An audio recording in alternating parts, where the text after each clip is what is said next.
la toute première résidence service senior en Polynésie. New Mahana, située au cœur du quartier de la mission à Papeete, ne cesse de faire parler d'elle depuis 2017. Et pour cause, plusieurs rapports qui pointent de nombreuses malfaçons pouvant présenter des risques pour les résidents. Nicolas Pérez est allé à leur rencontre. 6 ans après sa mise en vente, la résidence New Mahana, destinée aux seniors, défraie encore la chronique. Car dès son ouverture, de nombreuses malfaçons avaient été relevées par les résidents. Des défauts une nouvelle fois mis en exergue en début d'année par un rapport de visite rédigé par la direction de la construction et de l'aménagement que nous nous sommes procurés. Il rend un avis défavorable pour la poursuite de l'exploitation de la résidence. Il y a plein de choses qui ne vont pas sur l'électricité, même du gaz, et puis surtout même au niveau même du gros œuvre, et qu'il y a vraiment un réel danger et tout, et puis qu'il stipule même sur, que la résidence est très mal entretenue et dangereuse pour les résidents.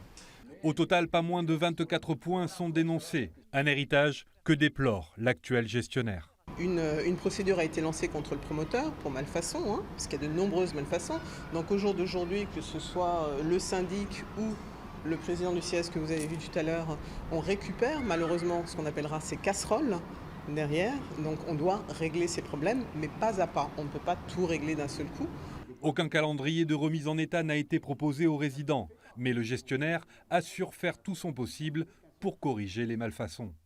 Donc on a mis en route certaines choses en fonction bien sûr du budget de la résidence pour pouvoir le faire. Donc on avance pas à pas pour régler les problèmes. Difficile pour ces résidents, souvent vulnérables, de quitter cette résidence. Elle est belle, elle est bien, moi, je suis bien ici, on est en pleine ville, mais moi je me rends compte que finalement que le promoteur n'a pas fait un immeuble pour les vieux, il a fait de l'argent sur le dos des vieux. Informée de la situation en janvier dernier, la mairie de Papeete n'a à ce jour pas mis en demeure l'exploitant de mettre la résidence en conformité.